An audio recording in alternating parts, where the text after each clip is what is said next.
Ano ba yan? Ano ginagawa mo dyan? Eh, di ba sabi niya linisin ko itong inodor at barado? Oo nga! Eh, itong tumbok ko kinalikot mo, hindi naman barado ito. Eh, kayo may kasalanan dyan eh. Upo kayo ng upo dyan, hindi mo na tinitignan kung may tao para kayong tora-tora kung magulog kayo ng bomba. Anong malay kung nandiyan ka?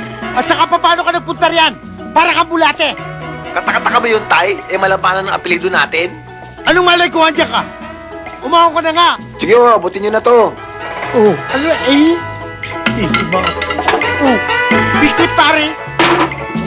Tay, huwag nyo kakainin to, hindi pa ako tapos. Oh, huwag nyo ubusin yan, ha? Bakit ko naman uubusin ito? Marami na kasahog ito.